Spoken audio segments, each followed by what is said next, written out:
Warning: the following video contains explicit language which may be offensive to some viewers or inappropriate for children. The content within this video is intended for mature audiences only.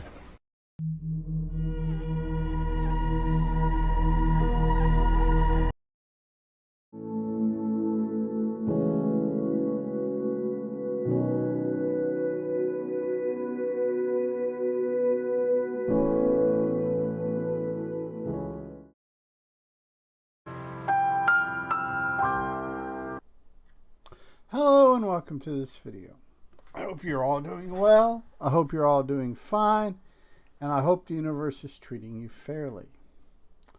This video is going to be on a graphic novel that I have several conflicting feelings toward. The story in and of itself is a good story. It's a solid story. It's well told. It's well put together. It's well thought out. However, it's not a good Batman story. Batman solo in space is just, it's not, it just feels wrong. This story was written by Jason Aaron. Illustrator was Doug Mahnke, M-A-H-N-K-E. And it's beautiful. It's wonderful artwork to look at. However, this would have been a better suited for, say, a Green Lantern. Hal Jordan, John Stewart, Kyle Rayner, Jessica Cruz, so on and so on, ad nauseum. It is, or any of your other spacefaring heroes. Martian Manhunter, Superman even. But this is what we got. Jason Aaron is also doing a stint on the Absolute Superman universe, so I haven't read that yet, but everything I've seen about the Absolute Superman sounds good.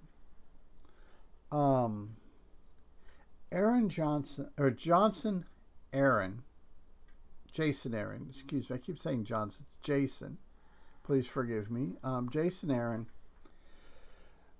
The myth or the story or the lore, whatever you want to call it, how this story came about was Jason Aaron's contract with Marvel Comics was coming to an end. And DC was trying to get him to come over to DC. And through their negotiations, Jason Aaron went, look, I'll come over, but you have to guarantee me one Batman story, no questions asked. And that, my friends, is how we got Batman Off-World. Batman, this flies in the face of a lot, or at least what I hold about Batman. Batman, for me, is if he's going to be doing solo stuff, he needs to be doing it on Earth or the moon. He's not real strong in space by himself. You have Batman in space being helped by, say, Wonder Woman or Superman or Martian Manhunter or one of the 4 gajillion Green Lanterns that we have for Earth now in this day and age.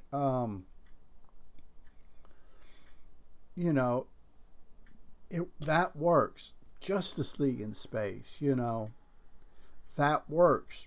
Batman by himself just doesn't cut it. The premise is sometime after Frank Miller's year one and before Frank Miller's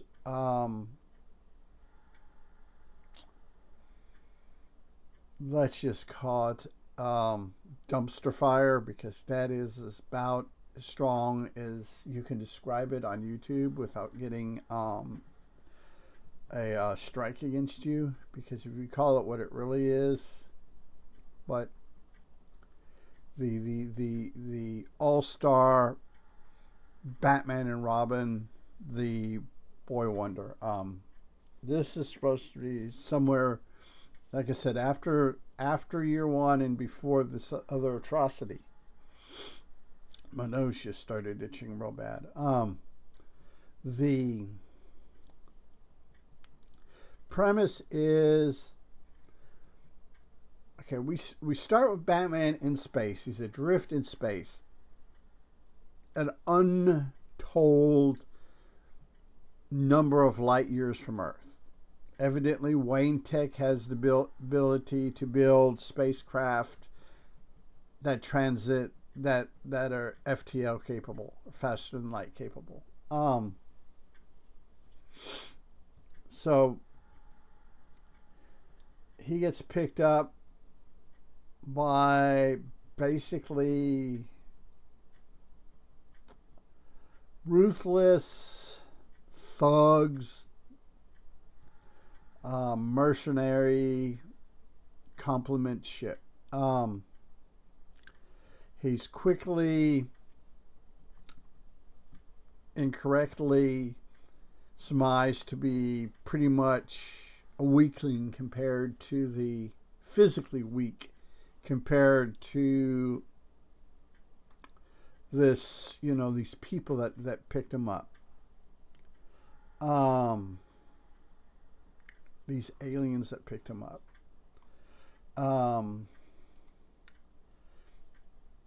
But because Batman has Batman intelligence, I guess you could say he's like the second or third smartest man in the world. I think it's like in the DC universe, it's like Lex Luthor, Batman, Mr. Terrific, or Mr. Terrific may be above Batman. I don't remember right offhand, but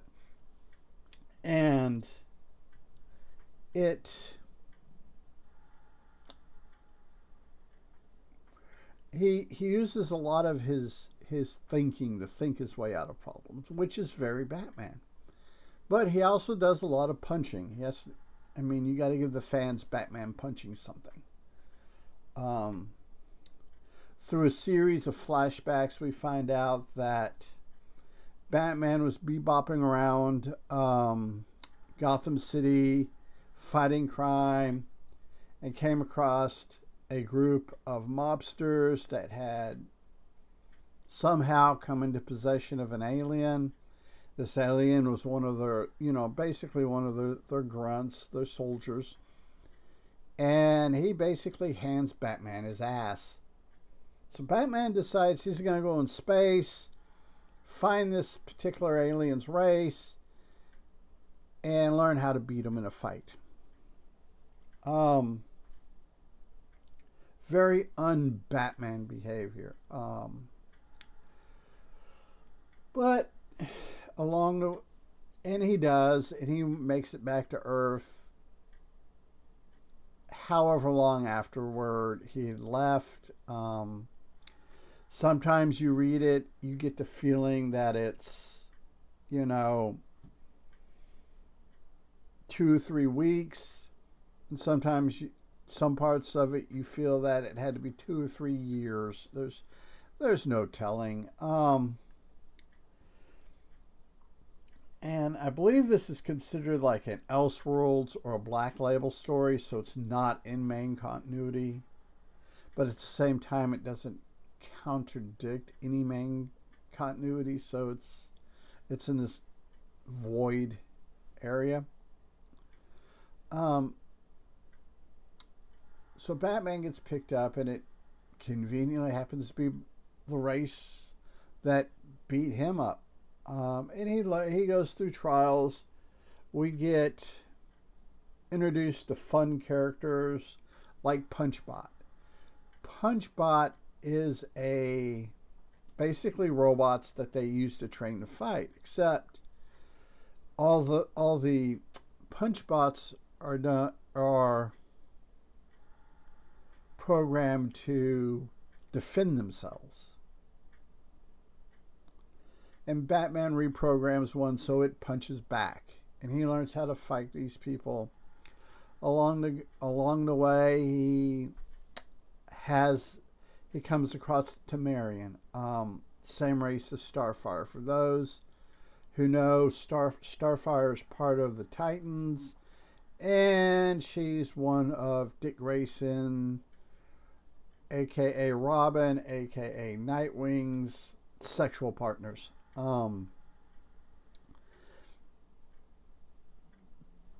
This story makes it very apparent that Batman and this Tamaranian are about as far as they go as third base. Which, if you follow Batman stories, if Batman makes it to first base, he's making it home.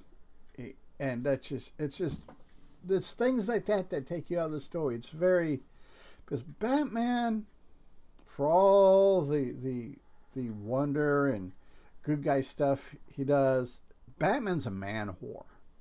Bruce Wayne is a man whore. I mean, different parts and different continuities over the years, Batman has been with Wonder Woman, Barbara Gordon, aka Batgirl, Selena Kyle, Poison Ivy, Harley Quinn. If it has a vagina, at some point Batman has probably put his penis in it. Big old man whore. But in this comic, he goes to third base and cuts it short.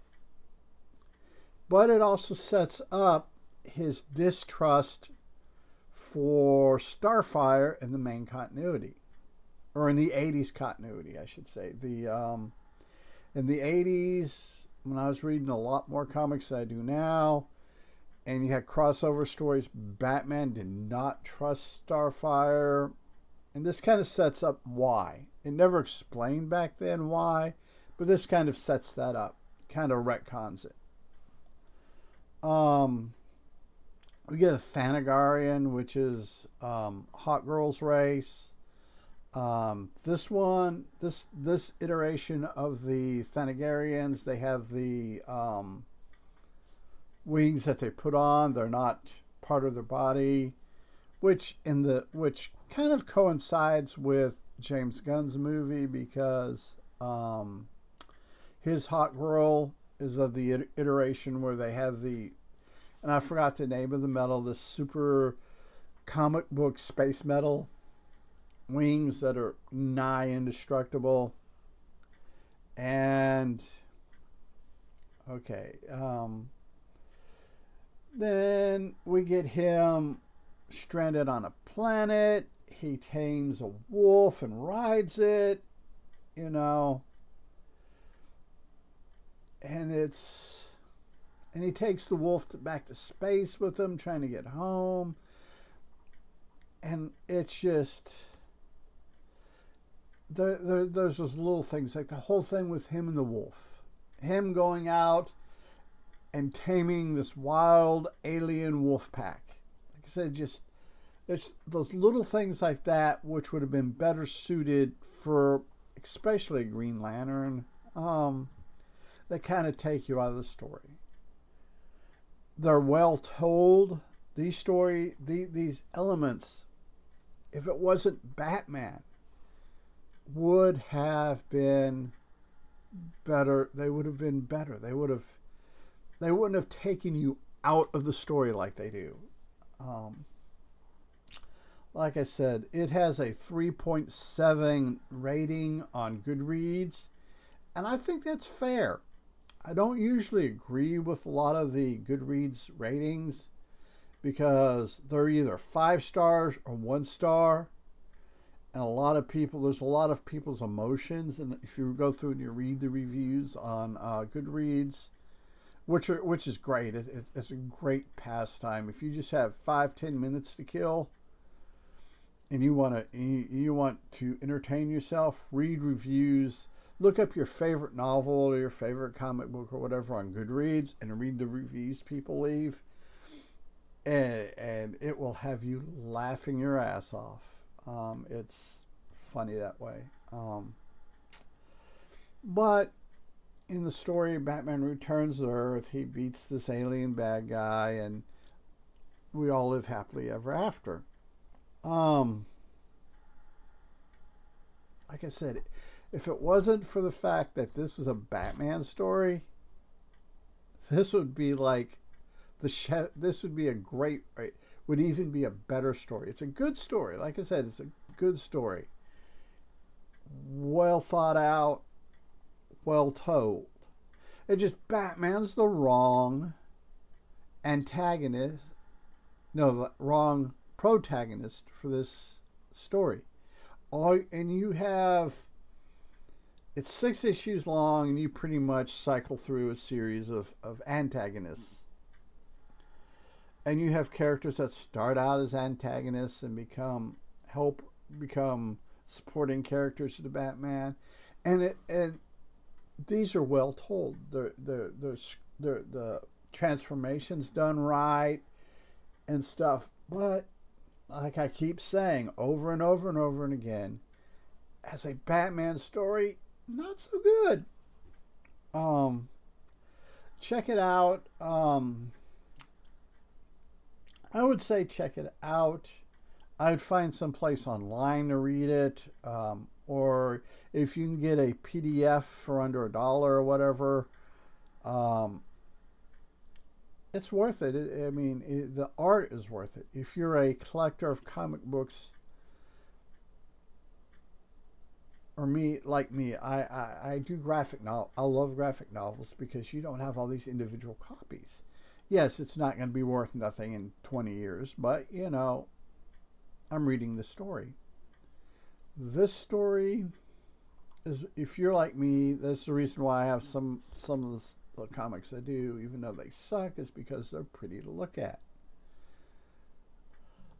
Frank Miller's All-Star Batman and Robin the Boy Wonder. Nice artwork. Wonderful artwork. Story's not really there. When you have Vicky Vale monologuing to the reader wearing bra and panties, kind of detracts from the story, but it's nice artwork. Aside from Vicky Vale and her bra and panties monologuing, there's other things that are good artwork. What's funny is, in that particular story, the Frank Miller story, you have the line, "I'm the goddamn Batman." And James Gunn makes fun of that in the new Superman movie when Mr. Terrific, they're saving. We get to the point where they're actually going to save everybody. And Mr. Terrific's like, "I don't need your help. I'm goddamn Mr. Terrific." It's just James Gunn satirizing that line. And this story, Batman Off-World, doesn't have anything like that. It doesn't have anything that's grossly bad or grossly, inept. It's just not a good Batman story. And if you like dissecting stories, looking for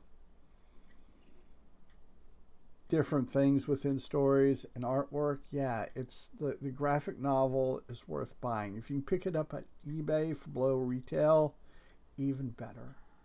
In fact, that's where I got my copy. Like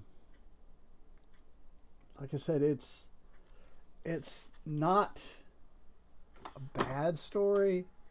And it would be a great story if they would have had another a spacefaring DC character that we could believe would travel untold light years away from Earth and back, you know.